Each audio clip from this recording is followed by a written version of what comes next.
sahabat Irfan Martin dimanapun Anda berada. Seperti yang telah kita ketahui bersama bahwa Islam, Protestan, Katolik, Buddha, Hindu, dan Konghucu adalah 6 agama resmi yang diakui di Indonesia. Dan ini dilindungi melalui satu wadah pintu yang bernama Undang-Undang Dasar 1945. Tepatnya pada pasal 29 ayat 2 yang berbunyi bahwa negara menjamin kemerdekaan tiap-tiap penduduk untuk memeluk agamanya masing-masing dan beribadat menurut agamanya dan kepercayaannya itu. Nah, baik, lantas bagaimana cara Islam menyikapi perbedaan ini? Islam mengenal yang namanya moderasi beragama. Dalam moderasi beragama, Islam mengenal ada yang namanya al-musayyar. Apa al-musayyar? Itu ketentuan Tuhan. Maka kepada Nabi besar Muhammad SAW turunlah dari Allah Subhanahu wa taala surah Al-Kafirun sebagai solusi. Nah, sekarang ditanya, kenapa surah Al-Kafirun namanya yang memiliki arti orang-orang kafir secara etimologi. Nah, inilah al-musayyar yang dimaksud, ketentuan Tuhan bahwa adanya perbedaan di luar Islam. Ya. Nah, lantas bagaimana cara kita menyikapi hal tersebut? Kita akan bersikap dalam Islam dengan secara moderat. Apa itu moderat? Yakni berimbang. Berimbang berada di tengah-tengah. Nah, ketika Mughirah bin Walid, asbabun nuzul dari surah Al-Kafirun ini, menawar kepada Nabi kita Muhammad sallallahu alaihi wasallam untuk melakukan sesembahan terhadap apa yang mereka sembah.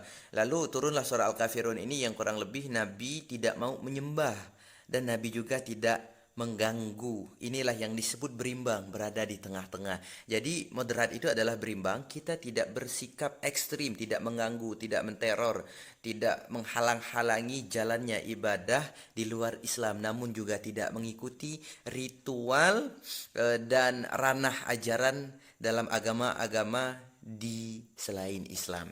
Nah, kurang lebih begitu. Lantas saya rasa agama-agama yang lain juga teman-teman juga demikian adanya. Sepakat dengan kebebasan ini, membiarkan menjalani agamanya masing-masing tanpa harus mengintervensi, mengganggu atau menteror antara agama satu dengan agama yang lain, dan juga tanpa harus menggabungkan atau mengkolaborasikan ajaran atau ranah agama satu dengan agama yang lainnya.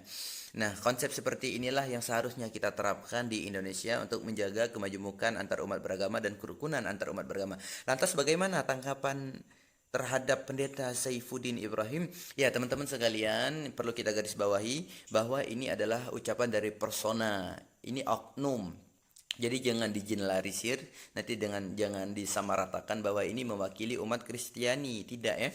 Nah, kalau menurut kami pribadi bahwa pendeta Saifuddin Ibrahim ini kurang lebih statementnya terlalu ekstrim dan dia tidak moderat, sudah mencampur dan masuk ke ranah agama yang lainnya. Ini kebetulan agama Islam yang dicampurnya, bahwa dia mengusul untuk penghapusan 300 ayat Al-Quran dan pelarangan haji dan banyak lagi statement-statement yang kontroversial yang lainnya.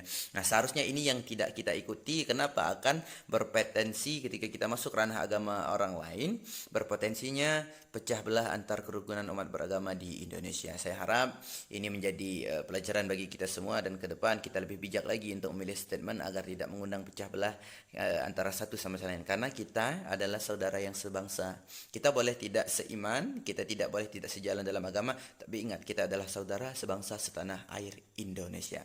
Salam.